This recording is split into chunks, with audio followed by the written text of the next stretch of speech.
Welcome back to the First Team. I am Joe DeLeone. Joining me as always is Ryan Roberts, my co-host and good friend. Today we're going to be talking about the day one top performers at the Senior Bowl down in Mobile.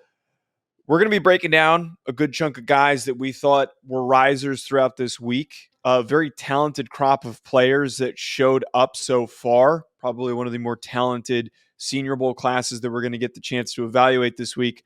All that coming up and more. Ryan, I want to start us off, though.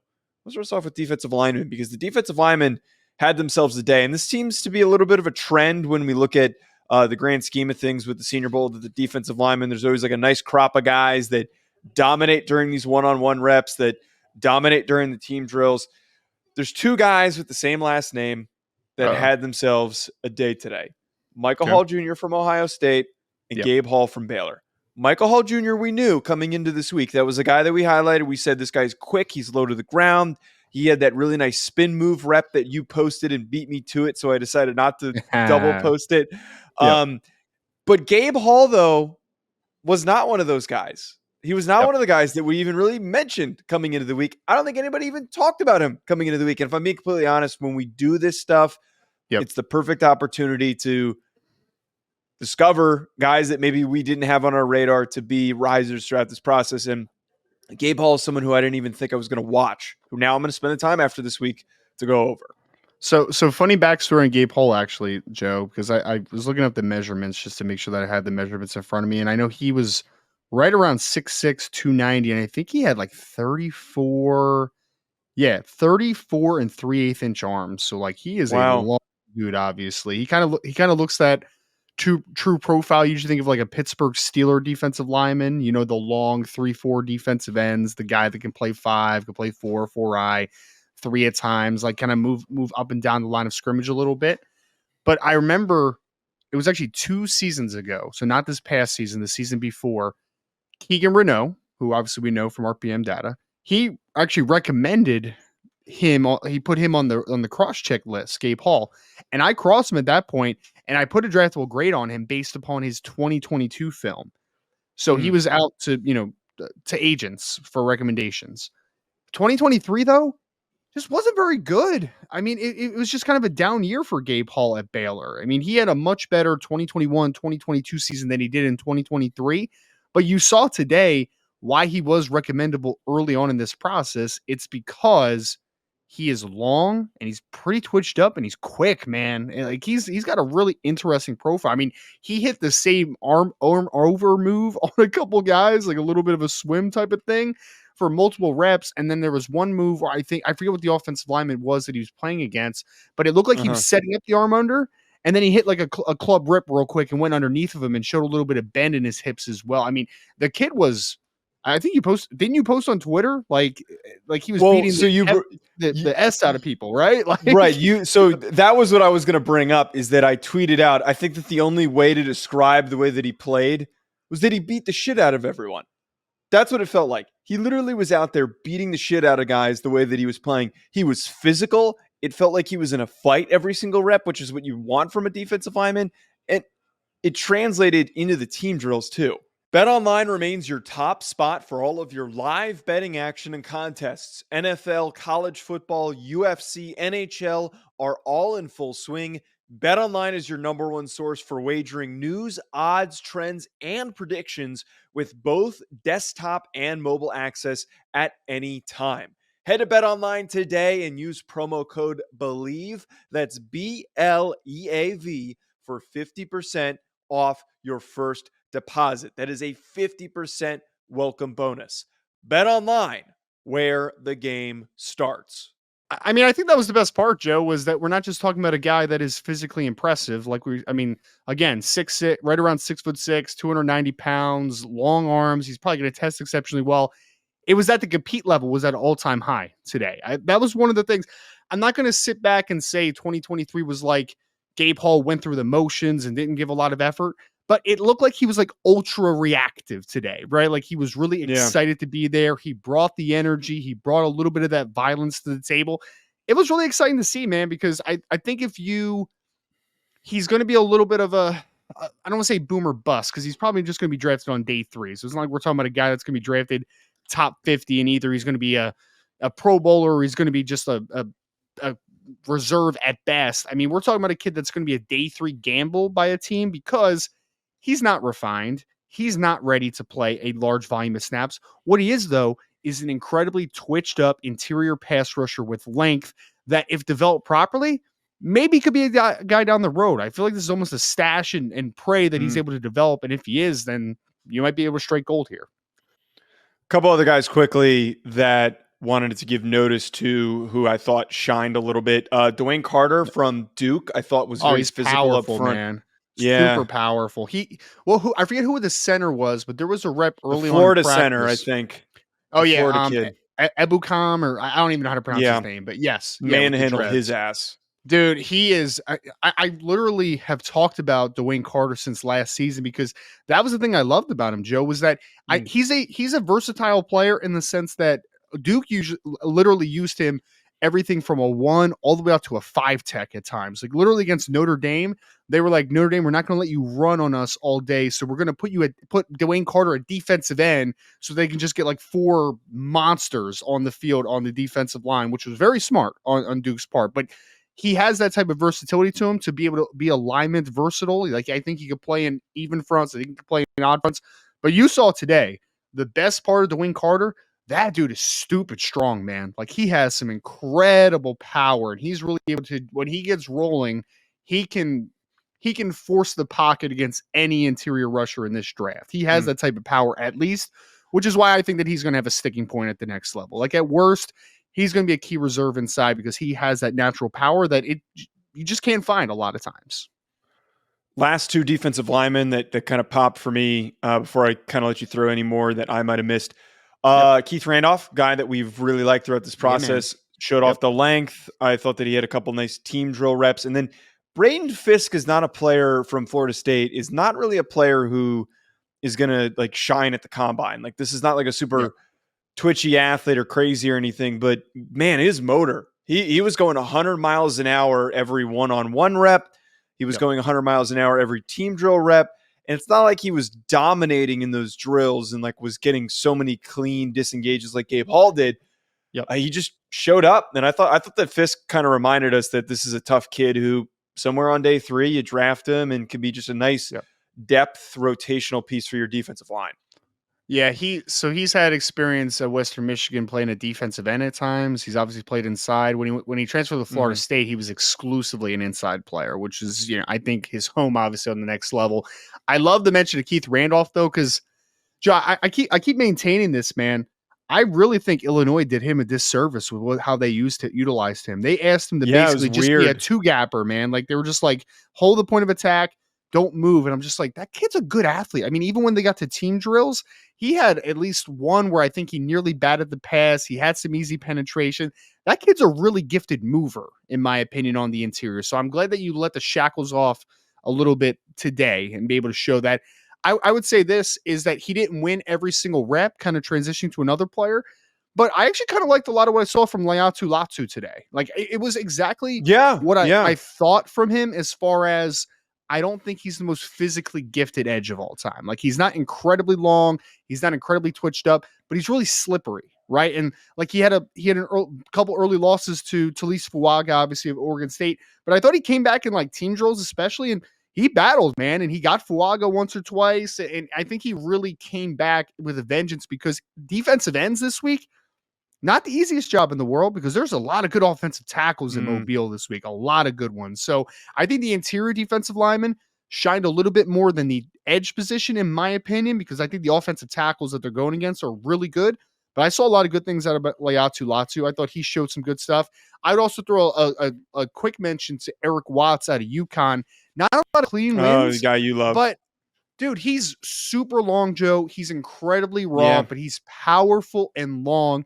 And the reps that I would even say are losses technically for him, at least he showed bull rush potential. At least he showed creating speed, the power. Like he showed some tools to work with. He is not a year 1 player in the NFL. This is a back end of the roster, help with special teams, year 2, year 3. Hopefully you take a nice step. He did not take the step that I wanted to from UConn from 2022 to 2023, because I thought he was pretty good in 2022. 2023, he just didn't take that jump. but he's another player that if you can get him on the back end of a roster, maybe even a practice squad, and let him work with the defensive line coach and develop in the first couple years of his career, I think you could strike gold long term, man, because he's got a lot of tools to work with, a whole lot. Yeah. You brought up how the edge class, there weren't really a lot of guys that did much. And I think that the Senior Bowl, as we always say, is a really good barometer of reassurance for helping us really know where the strengths in the class lie, just generally from a broad overview. It's always the go-to question that people ask when you do media hits, when they're like, what are the strengths of the class?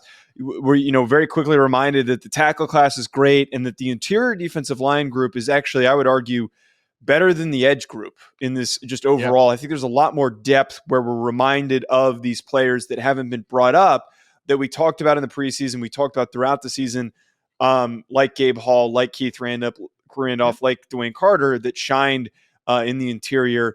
But on that note with Tulatu, thought he looked really nice. It's tough that he had to go up against Fuaga as much as he did. He looked nice against Kingsley Suamatea the few times that he had it. That does lead us into talking about the offensive lineman that had a good day today.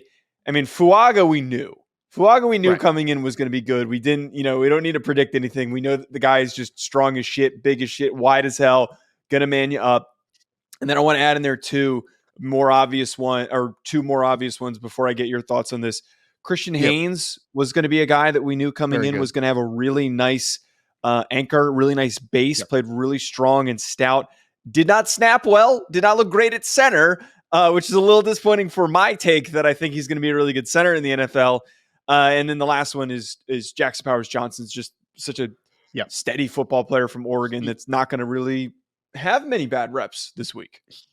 Jackson Powers Johnson was one of the guys on my list. I had Fuaga as well. I mean, we've talked ad nauseum on this podcast about Taliese Fuaga. At this point, like, he's going to go top 10 to 15, I think, in this class. Like, I would be shocked if he drops out of the top 15. Top 10, like, if he fell a couple spots out of top 10 as a true right tackle, I wouldn't be shocked. But top 15, I would be a little bit surprised at that point, or very surprised, I should say. Jackson Powers Johnson came out in a big way, Joe. Even the reps he lost early in one-on-ones, he showed recovery ability, which was really interesting because he came in heavier than I thought he was going to be. I thought he was going to be like 320 pounds. Came in at 339 pounds, man. Like, he's a big old boy. He's not small, right? And despite that, because you think as a guy that keeps adding weight, might hurt his ability to redirect and recover. That's the couple things that come to mind pretty quickly. Despite that, he redirected well and was able to finish reps. He's got pretty good grip strength and he's got really strong hips just in general. When he's able to just kind of change direction and get inside of defensive linemen, they usually stop moving or they get onto the grounds. That's typically what happens. So I think Jackson Powers Johnson's a great one. I think Christian Haynes is a really good one as well. Christian Haynes, we usually talk about easy evals in the first rounds, right? Or top 10, like Joe Alt's an easy eval. Christian Haynes is an easy eval, but he's not going to go into the second or third round. But he's an easy eval in the sense he's going to be a starting offensive lineman in the NFL for 7 to 9 years. Like, he is just going to be good. Is he going to be a superstar? Probably not. But is he going to be a good starting offensive lineman in the NFL? I think so. I think Christian Haynes is a pretty safe player overall. And we were definitely reminded of that. One guy that you and I had a little bit of a back and forth on, I posted a clip of him. So I watched Tyler Guyton at the beginning of this process, and I want to just double check where I have him currently ranked. And I liked him. I understood who he is as a prospect. He's 6'7". He's long as hell. Like, he's got super long arms. Plus. He's not a really filled out kid. Like, you can see the fact that he didn't really, like, he was overshadowed by Anton Harrison, which was a guy who went in the first round this past year. There's going to be a lot of comparisons to he didn't even start really in 2022 because of they had Anton and they also had Wanye Morris. So, like, he didn't even start in 2022 for Oklahoma. Just to finish my point on Guyton, I think that the way that he played exactly into my expectations of him, which was he's really toolsy. He's really talented. His wins and his reps are not going to be really super clean. There's going to be a lot of limbs moving not where they're supposed to be sometimes. But because he's so tall and he's so long, he still found ways to win despite not being technically refined. Like, he's really behind. He's very behind compared to some of these other players. Right now, he's tackle 7 for me. And I mean, I wouldn't be shocked if he doesn't end up being pick 30 or 32. It's certainly plausible to say that, or very early in the second round, but we just got to be a little patient with a guy like this. And we were reminded of that during practices today. I would say this about Tyler Guyton. Here's my reality on Tyler Guyton and why I'm nervous about Tyler Guyton, because I am nervous about him. I am totally okay with the team drafting him on day 2 in either round, second or third round. You take a dart throw at a guy that is not ready right now, in my opinion. He's not ready right now because, like you said, TCU transfer, 2 years at Oklahoma, but the first year barely played, was a backup, a key reserve. I think he started a game or two, when injuries and the end of the season, like that type of thing. But regardless, 2023 was his first full year as a starter. And even then, I'm pretty sure he missed a couple games. So he doesn't have a ton of starting experience under his belt, but I think you hit on a couple key aspects, Joe. 6'7", 328 pounds with 34.6 arms. Body beautiful, man. Honestly, he has no bad weight on his frame. I was shocked that he was 328 pounds when I saw him, because he's thin framed everywhere, man. He is not a big guy. He is. Yeah, he doesn't have big ass. He doesn't have thick arms or anything. He's very weird build. Very, very weird build. It kind of worries me, though, to a degree for a little bit, because I'm looking at him and I'm like, 328 pounds already on the 6'7" frame. He isn't at all filled out. I'm a little worried that a team is going to try to add a ton of mass to him really quickly, and that will compromise athleticism, because that's the best thing that he has going for him right now. He's long as heck. I don't think he's incredibly bendy. I don't think he has great bend in his hips, but his foot quickness is outstanding. He moves incredibly well for an offensive tackle. I'm okay with taking a dart throw. Here's my issue with Tyler Guyton, though, is that I have a little bit of questions as far as development, just on the next level physically. But the thing that worries me most, Joe, he's going to go in the first round.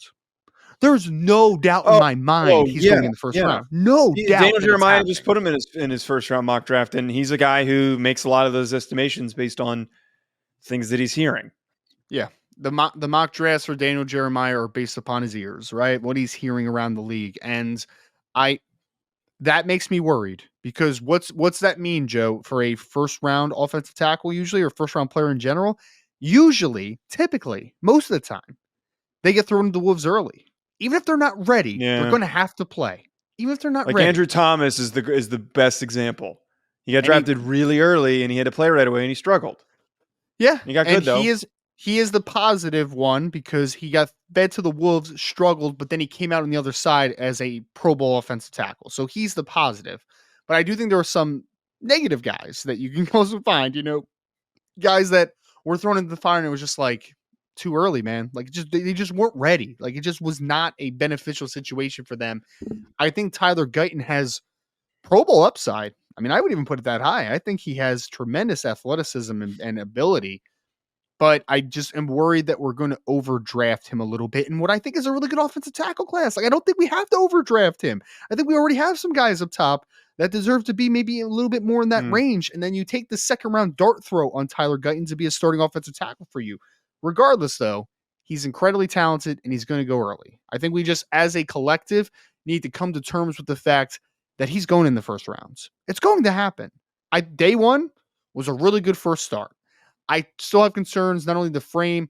I think it was cool seeing him be able to drive Javonte Jean-Baptiste off the line, but I don't know if you agree with this, Joe, but there's a lot of effort being put forth, and I actually kind of question. I don't think that he has great upper body strength right now. I don't think he can really press and be able to be a formidable guy just with his pure power right now, because he is a guy that he's lightly built. He's a guy that's still developing into his frame. I just think the power profile still needs to develop, and the technical side needs to come to terms, because he just hasn't played a ton of football yet. I was trying to figure out who the hell that Notre Dame defensive lineman was the Javonte whole day. Jean-Baptiste. I was like, who is this? I didn't, and then I'm now you're saying it. Now I'm like, oh my god, how did I forgot to tell you that one. I forgot to tell you that one. I actually kind of broke the news this morning, because I got a heads up yesterday that Javonte was. Was that a late ad? Yeah, it wasn't. It was. He was supposed to be at the East West Shrine Bowl. That's okay. That makes sense now, because I was like, how did I miss this? I thought that there was something that I missed. Okay, now that makes perfect sense Yep. that was a late ad. Who Yep. told someone on the ND staff or something? I can't tell you that, man. Come on, I can't put sources Okay. out in the Sorry. universe. Are you Sorry. That crazy? was total no. Completely forgot. Yes. Talking about some of these skill position players on the offensive Yep. side of the football, to be perfectly clear, everybody, the one-on-ones, we are not overreacting to them because as we've said on this show, quick guys that run good routes are going to dominate these situations because the corners have no over-the-top help and it is a guessing game. They also aren't given coverage guidance. It's just Well, one-on-one, cover this guy. That's the extent of it. Well, Joe, we have people that are glorifying wide receivers that are getting open at like 7 seconds into reps because they're just big and stiff. But that's another conversation for another day. Yeah, I would like to remain positive on these, so I don't want to Yes, talk about guys in the negative because I think sure. that sometimes we do that a little too much. I think a lot of people on Twitter do that too much. To Yes. talk about the positives, though, two Yep. guys who I'm not going to overreact to that were fun to watch during these drills that Sure. I figured were going to play well because we previewed it and said any quick receiver is going to have a good week. Roman Wilson from Michigan, Mhm. Ricky Pearsall looked pretty clean. I mean, there were two reps I showed to Ricky Pearsall, completely cooking dudes.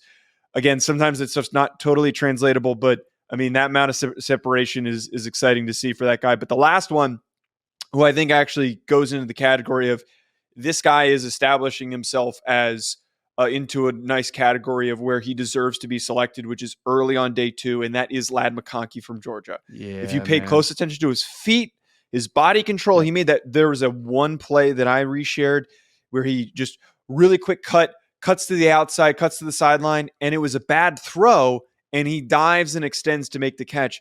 Those are the types of plays that you should pay attention to and that are acknowledgments of this guy has the skills that outside of the one-on-ones will eventually show up in the team period and that he is going to be a good draft prospect. So I Yep. continue to pump the Lad McConkey hype train. He is a Yes. shifty dude, and he did exactly that today. And we're probably going to end up bringing him up in, one sentence acknowledgments the rest of this week.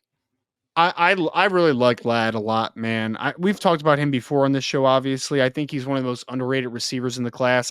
My comp for him is still Emmanuel Sanders. I think I talked about that in I the like that. preseason. Like that's the guy that he reminds me so much of. Man, he just gets up to top speed well, really precise route runner, good after the catch, surprisingly good after the catch. There's a lot of bad comps out there on Lad McConkey, but I really do like the Emmanuel Sanders one. And Joe, I mean, I draft him top 50. Like just straight up. I would draft Lad McConkey Yeah, top I have a 50, and top I have a top 50 grade on him. he's a I potential 1,000-yard receiver on the next level. Like he's really good, I man. Really good player. you're gonna get mad at me for saying this. Oh So okay, no. my Okay. current wide receiver rankings, I have Xavier Legette at Mhm. 8, and then I have Lad Okay. McConkey at 9, which not that crazy to say because there's so Sure. many good receivers. Yep. I'm not gonna do it after today, but if Lad continues to play the way that he does this week, I think I might bump Lad over Legette because like Legette, I don't think Legette caught a single ball in one-on-ones, by the way. And I'm Like that not looked saying that's a bad. It didn't negative. I'm look just great. saying Yeah. that was a little weird. I'm not knocking Legette. I'm just saying that Yeah. Lad is really establishing himself in a year where he didn't play much because of injury. I think he might deserve to, to maybe get like a singular bump. He's one of those few guys. Yeah. Nah, he's just a really good player. I think you mentioned Roman Wilson as well.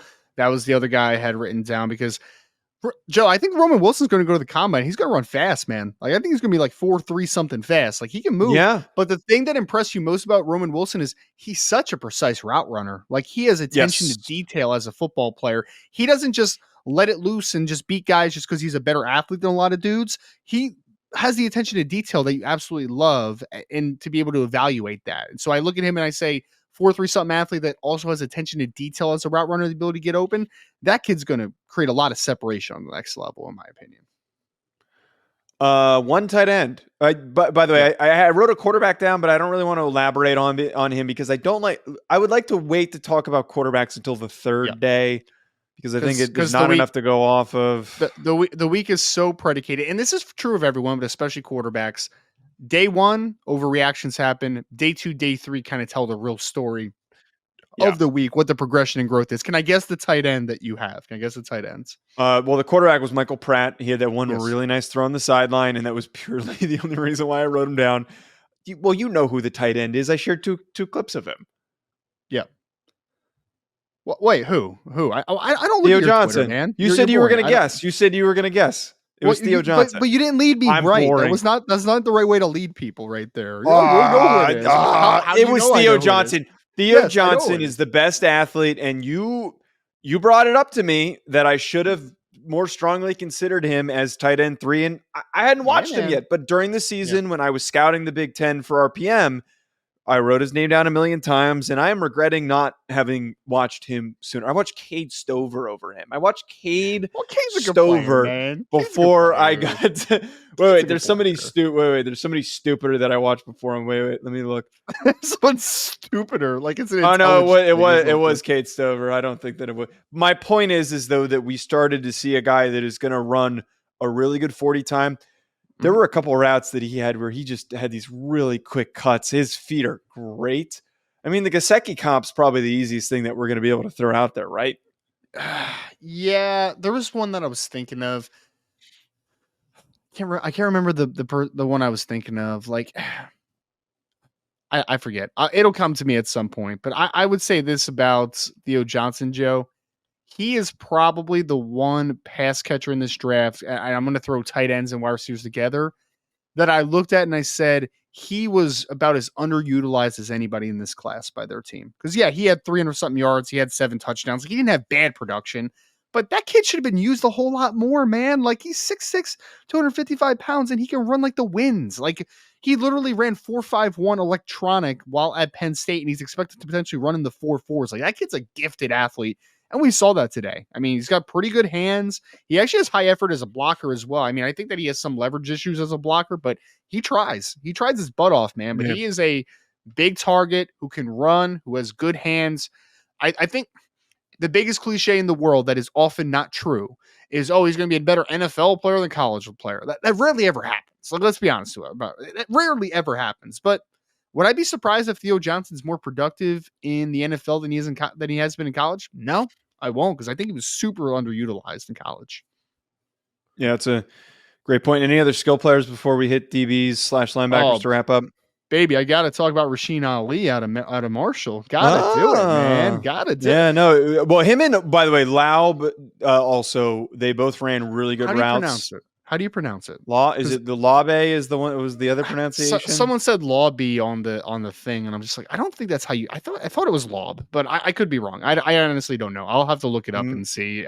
You're the FCS guy. You should know what his name is, I guess. But I mean, there's not a lot of broadcasts where you can listen to it. But the both of them though killed in space. But I do. Ali looked really really nice. I wrote him down, but I didn't end up bringing him up.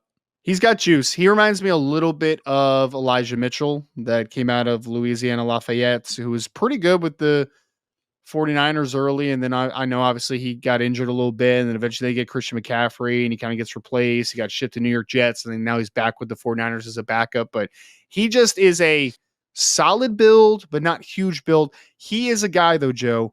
I need him to go with one of the Shanahan disciples or with Kyle Shanahan himself and run the outside zone system, because that dude has some juice.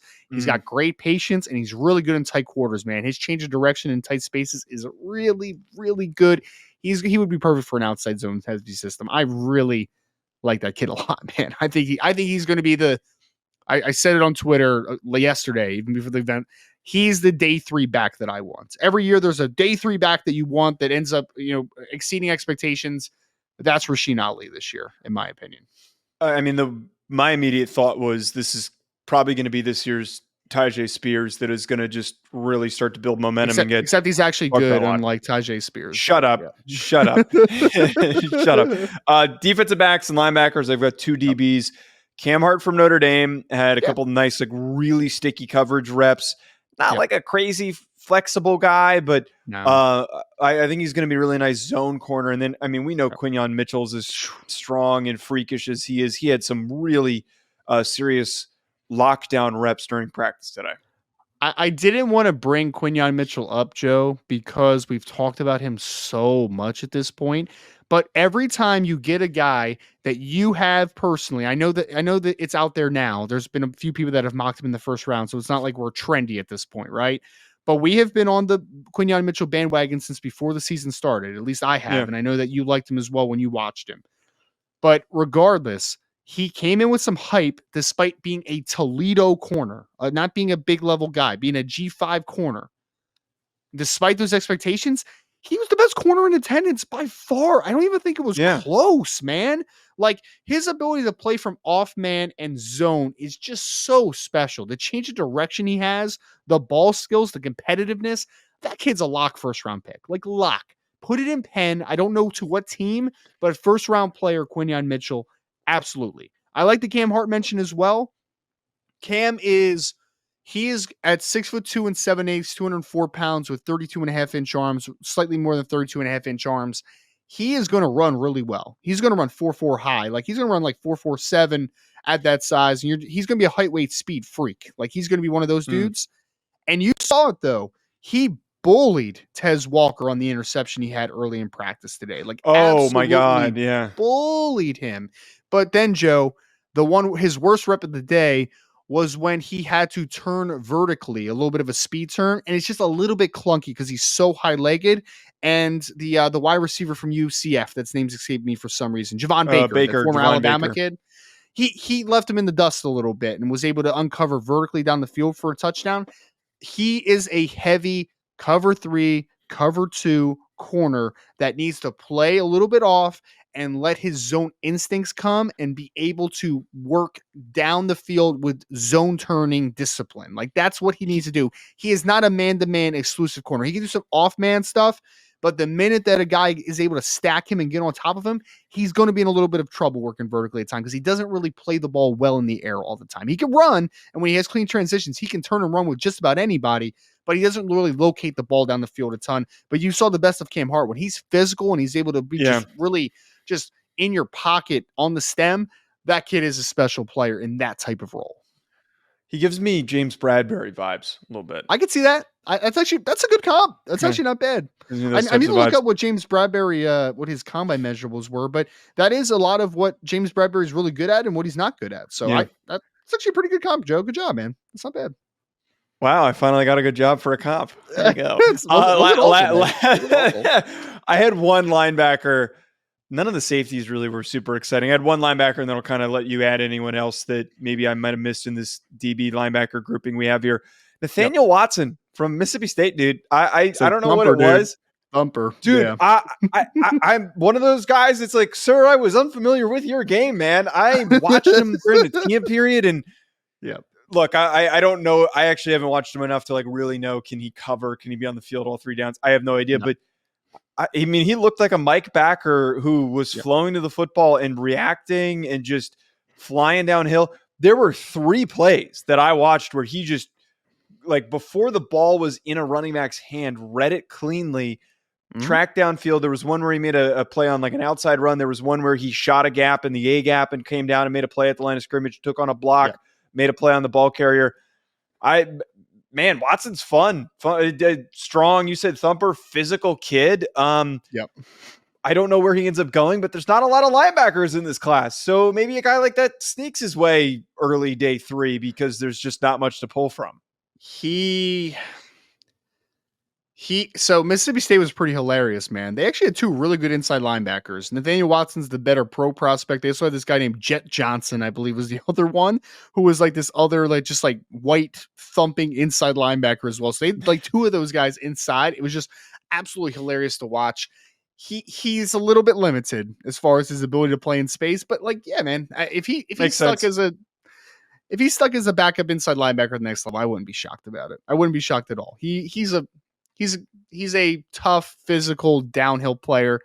Similarly, and we had a few of those guys in this game. Like, I actually thought JD Bertrand from Notre Dame had a pretty solid day overall. I mean, like, he's not flashy, but like the same thing came in my head with Bertrand. I was like, man, Bertrand did the same thing as Watson. Like, man, he flew downhill and he floated the football so well. And then I have known JD Bertrand way more than I've known Nathaniel Watson, being a Notre Dame fan. And I'm like, hold on a second.